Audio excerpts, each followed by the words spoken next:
Timnas Indonesia akan berhadapan dengan Cina dan Jepang pada Juni mendatang untuk menentukan nasib skuad Garuda di kualifikasi Piala Dunia 2026 zona Asia.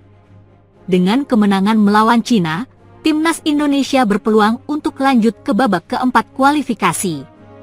Sementara jika beruntung bisa kalahkan Jepang dan Cina sekaligus, maka bukan tidak mungkin bagi Timnas Indonesia untuk langsung lolos Piala Dunia 2026 tanpa harus melalui babak keempat. Menjelang pertandingan melawan Timnas Indonesia, Cina sudah merasakan kegelisahan yang luar biasa. Tak heran jika Cina merasa gelisah karena dalam 4 pertandingan terakhirnya mereka bermain sangat buruk dan menderita kekalahan beruntun. Kekalahan beruntun tersebut membuat Cina berada di dasar klasemen. Gejolak tuntutan agar pelatih Cina segera dipecat pun mulai bermunculan. Namun media Cina menegaskan bahwa pergantian pelatih bukanlah jawaban untuk bisa mengalahkan Timnas Indonesia. Media Cina mengakui bahwa apa yang sedang dihadapi oleh timnya saat ini sangatlah berat. Dengan hanya 2 pertandingan yang tersisa, Cina harus berhadapan dengan Timnas Indonesia. Sebuah tugas yang berat bagi Branko Ivankovic sebagai pelatih Timnas Cina saat ini.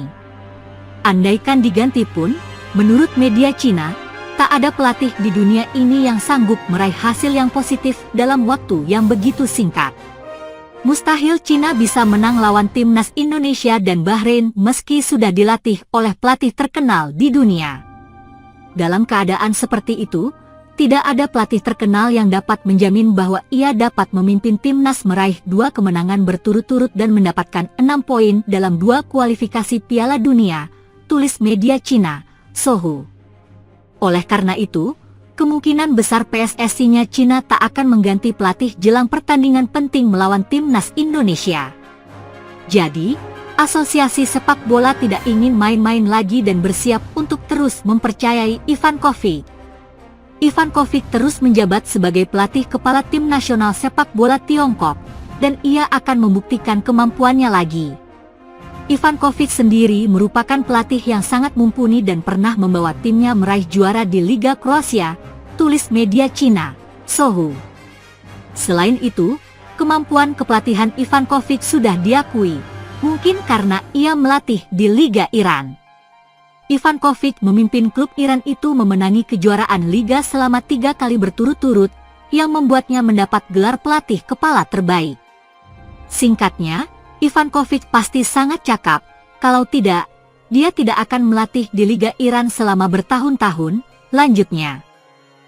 Presiden Prabowo Subianto berjanji akan memberikan suatu penghargaan yang besar jika Timnas Indonesia berhasil lolos ke Piala Dunia 2026.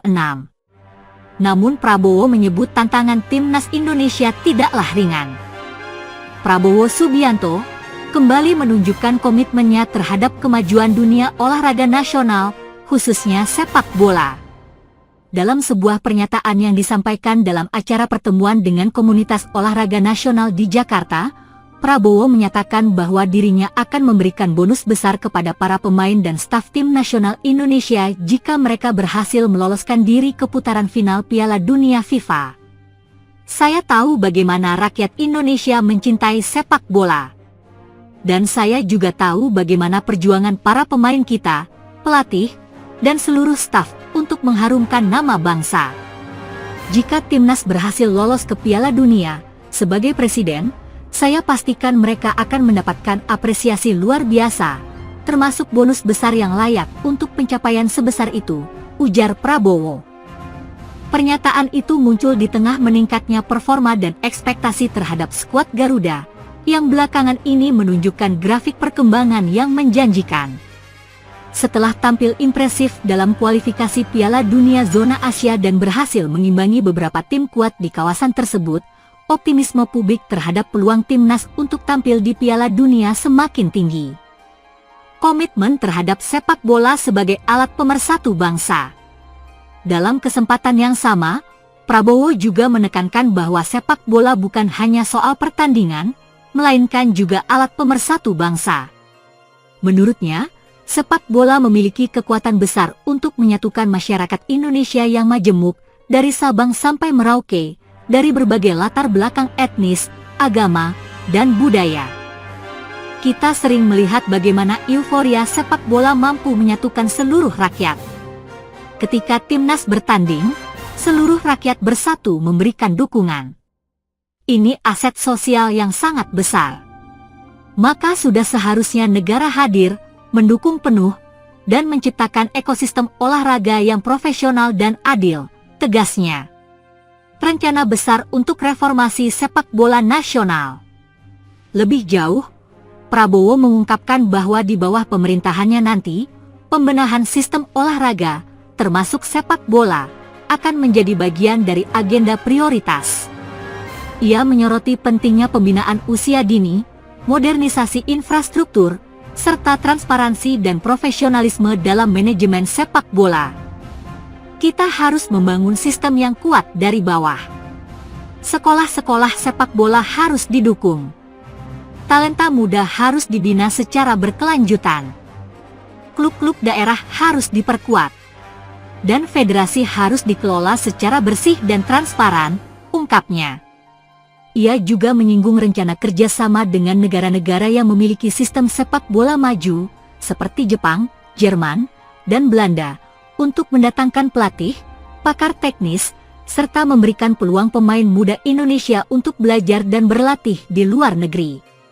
Respon positif dari dunia sepak bola. Pernyataan Prabowo mendapat respon positif dari berbagai kalangan, mulai dari pemain, pelatih, legenda sepak bola nasional, hingga para pendukung fanatik timnas. Mantan Kapten Timnas Indonesia, Bambang Pamungkas, menyebut janji tersebut sebagai suntikan semangat baru bagi generasi pemain saat ini. Apa yang disampaikan Pak Prabowo menjadi angin segar. Pemain butuh motivasi, dan bentuk apresiasi seperti itu sangat penting. Tapi yang lebih penting adalah eksekusinya nanti benar-benar dijalankan, kata Bambang. Pelatih timnas saat ini juga menyambut positif janji tersebut, seraya menegaskan bahwa target ke Piala Dunia bukan hal mustahil jika semua elemen bersatu dan bekerja keras. Kami punya potensi. Pemain muda Indonesia berbakat dan disiplin.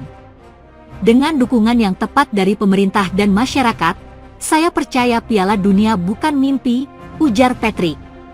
Dukungan finansial dan infrastruktur. Tak hanya menjanjikan bonus, Prabowo juga menyampaikan rencananya untuk menambah anggaran olahraga secara signifikan.